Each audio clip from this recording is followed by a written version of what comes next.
Once upon a time there was a very beautiful doll's house. It was red brick with white windows, and it had real muslin curtains and a front door and a chimney. It belonged to two dolls called Lucinda and Jane. At least it belonged to Lucinda, but she never ordered meals. Jane was the cook, but she never did any cooking, because the dinner had been bought ready-made in a box full of shavings. There were 2 red lobsters and a ham, a fish, a pudding, and some pears and oranges. They would not come off the plates, but they were extremely beautiful. One morning, Lucinda and Jane had gone out for a drive in the doll's perambulator. There was no one in the nursery, and it was very quiet. Presently, there was a little scuffling, scratching noise in a corner near the fireplace, where there was a hole under the skirting board. Tom Thumb put out his head for a moment and then popped it in again. Tom Thumb was a mouse. A minute afterwards, Hunca Munca, his wife, put her head out too, and when she saw that there was no one in the nursery, she ventured out on the oilcloth under the coal box. The doll's house stood on the other side of the fireplace. Tom Thumb and Hunca Munca went cautiously across the hearthrug. They pushed the front door. It was not fast. Tom Thumb and Hunca Munca went upstairs and peeped into the dining room. Then they squeaked with joy. Such a lovely dinner was laid out on the table. There were tin spoons and lead knives and forks, and 2 dolly chairs, all so convenient. Tom Thumb set to work at once to carve the ham. It was beautifully shiny, yellow, streaked with red. The knife crumpled up and hurt him. He put his finger in his mouth. "It is not boiled enough. It's hard. You have a try, Hunca Munca." Hunca Munca stood up in her chair and chopped at the ham with another lead knife. "It's as hard as the hams at the cheesemonger's," said Hunca Munca. The ham broke off the plate with a jerk and rolled under the table. "Let it alone," said Tom Thumb. "Give me some fish, Hunca Munca."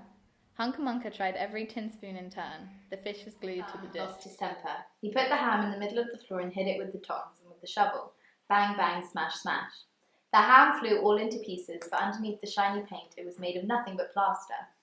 Then there was no end to the rage and disappointment of Tom Thumb and Hunca Munca. They broke up the pudding, the lobsters, the pears, and the oranges. As the fish would not come off the plate, they put it into the red-hot, crinkly paper fire in the kitchen, but it would not burn either. Tom Thumb went up the kitchen chimney and looked out at the top. There was no soot. While Tom Thumb was up the chimney, Hunca Munca had another disappointment. She found some tiny canisters upon the dresser, labelled rice, coffee, sago, but when she turned them upside down, there was nothing inside except red and blue beads. Then the mouse set to work to do all the mischief they could, especially Tom Thumb. He took Jane's clothes out of the chest of drawers in her bedroom, and he threw them out of the top floor window. But Hunca Munca had a frugal mind. After pulling half the feathers out of Lucinda's bolster, she remembered that she herself was in want of a feather bed. With Tom Thumb's assistance, she carried the bolster downstairs and across the hearth rug. It was difficult to squeeze the bolster into the mouse hole, but they managed it somehow. Then Hunca Munca went back and fetched a chair, a bookcase, a birdcage, and several small odds and ends. The bookcase and the birdcage refused to go into the mouse hole. Hunca Munca left them behind the coal box and went to fetch a cradle. Hunca Munca was just returning with another chair, when suddenly there was a noise of talking outside on the landing. The mice rushed back to their hole, and the dolls came into the nursery. What a sight met their eyes of Jane and Lucinda! Lucinda sat on the upset kitchen stove and stared, and Jane leant against the kitchen dresser and smiled, but neither of them made any remark. The bookcase and the birdcage were rescued from under the coal box, but Hunca Munca has got the cradle and some of Lucinda's clothes. She also has some useful pots and pans and several other things. The little girl that the doll's house belonged to said, "I will get a doll dressed like a policeman," but the nurse said, "I will set a mouse trap."